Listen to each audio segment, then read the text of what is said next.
আজকে বানাবো চিকেন, ভাবছি বেঙ্গলি স্টাইলে বানাবো আজকে। একটু দই দিয়ে ম্যারিনেট করে রাখি, আর নুন, হলুদ আর একটু লঙ্কা করে দেবো।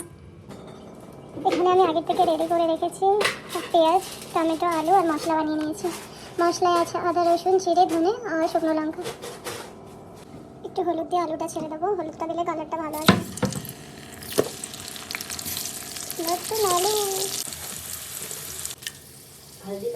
অনিয়নটা ভালো করে ফ্রাই করে নেবো, তারপর মশলাটা মিক্স করে দেবো। মশলাটা অ্যাড করে দেবো, মধ্যে টমেটো অ্যাড করে দিয়েছি। মশলাটা ভালো করে কষাতে হবে যতক্ষণ না টমেটোটা গলে যায়, তারপর চিকেনটা ছেড়ে দেবো। চিকেন আগে থেকে ম্যারিনেট করে রেখেছিলাম, চিকেনটা অ্যাড করে দিয়েছি আমি। কিছুক্ষণ ভালোভাবে কষিয়ে এর মধ্যে আলুটা অ্যাড করে দেবো। আলুটা অ্যাড করে দিয়েছি কারণ আমি একটু বড় বড় করে কেটেছি, তো ওখানে আগে থেকে অ্যাড করে দেবো।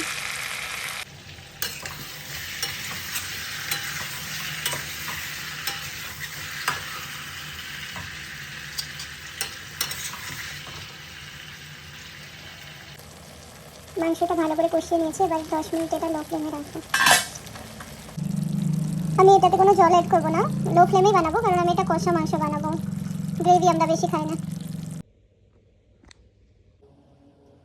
मेरे हाथ का चिकन पसंद है कि नहीं? अच्छा बनता है कि नहीं? अच्छा ही बनता है, तभी तो खा रहा है इतने दिन से। बोल दो किसमें से निकालोगे? निकाल लूँगा।